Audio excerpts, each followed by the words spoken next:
Hello, everyone. It's so good to see a lot of familiar faces in the crowd and some new, so welcome. Glad you took time out of your day. So when I decided to join the Navy, I met with a recruiter and we started to fill out paperwork. He was asking questions, writing down answers, checking blocks, and we got to that question. And he went, "You're not gay," and off we went. Boom, you're in the Navy now. So I thought to myself, well, probably doesn't matter, right? Boy, was I naive. It mattered. So like many before me, I learned to live a compartmentalized life. I had a work life and I had another life. And the two shall never meet. And my partner and I, at the time, and who is my current spouse, would talk about this often, like, how is it that so many of us survive, and yet there are so many who don't survive? And we theorize that, we transfer every 2 to 3 years. And what people see of you when you first arrive is your work ethic. Your bosses see it, the big bosses see it, your peers, the people who work for you see it.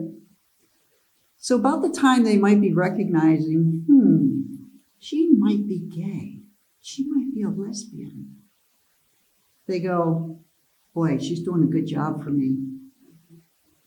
She's really helping out the mission. I'm just going to look the other way.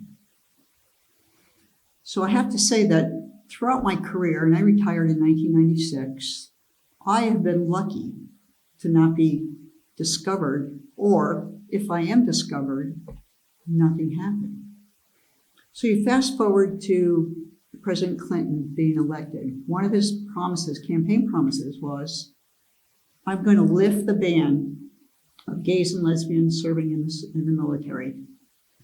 In his first several months, almost a year, he battled to get that changed. And the compromise they ended up on was, don't ask, don't tell. So the day after President Clinton signed that into policy, I was sitting in my office. Now you got to picture this, the Navy Annex. Many of you from Washington, D.C., you know that building, right? They had these long wings of like 6 wings or something. And each wing was about 50 yards long. And I had an office that had a little butt wall, about 3 to 4 feet. And then after the butt wall, it's all glass. So I'm sitting there the next morning. I'm an early riser, so I was in early. There were some employees there, people milling around. And I see my boss. She comes in from the very back. And the minute she turns the corner, she's staring at me. She's staring. Walking down this aisle, and I'm looking at her like, what in the world is going on with Commander? And she's grinning from ear to ear and just boring down on me. I'm like, oh my God, what happened?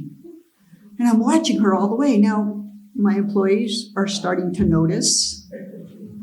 Other people standing around are starting to notice. I'm starting to sweat because I have no idea what's going on. She comes around the counter into my office. She says, "Hi." I say, "Hi, can I help you, ma'am?" She puts her packages down, reaches in, pulls out something. She goes, "This is exactly what is for you." And she plunks down a rainbow coffee mug.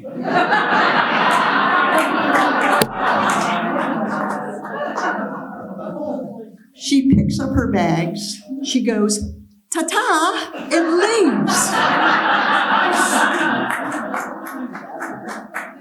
I'm panic-stricken. I take that mug, I shove it in my gym bag, because now all the employers are like, what's on her desk?